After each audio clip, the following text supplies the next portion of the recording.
Azərbaycan xalqının səbirsizliklə gözlədiyi siyahıları böyük məmnuniyyət və qürur hissi ilə deməli, xalqımın diqqətinə çatdıracağım. Beləliklə, dünən azad edilmiş yaşayış məntəqələrinin siyahısını doğma xalqıma çatdırıram. Zəngilan rayonunda azad edilmiş kəndlər: birinci Alıbəyli, ikinci Alıbəyli, Rabənd, Yenikənd, Cəbrayıl rayonunun azad edilmiş kəndləri: Qovşudlu, Sofulu, Dağ Maşanlı, Kürdlər, Hovuslu, Çələbilər,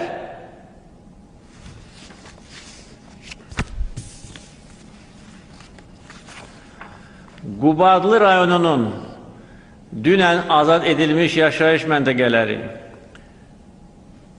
Padar, Əfəndilər, Yusifbəyli, Çaytumaz, Xanlıq, Sarıyataq, Molla Bürhan və Qubadlı şəhəri. Dünən mən artıq bu barədə Azərbaycan xalqına bu sevincli xəbəri verdim. Bir də bu şad xəbəri bütün Azərbaycan xalqına çatdırmaq istəyirəm.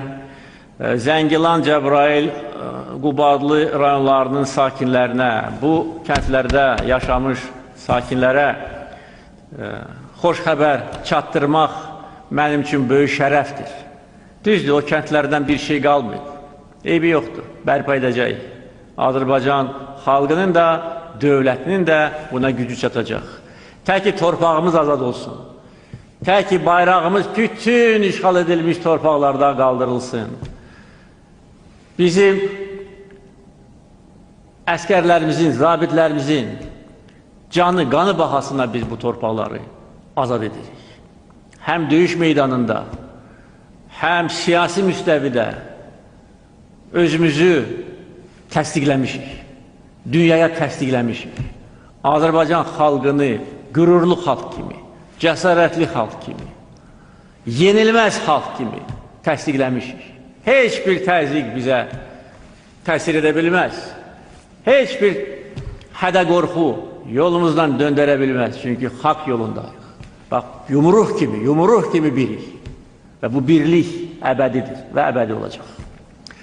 Əziz həmvətənlər, mən sizə söz vermişdim ki, hələ müharibənin ilk günlərindəki düşməni biz torpaqlarımızdan qovacağıq, sona qədər qovacağıq.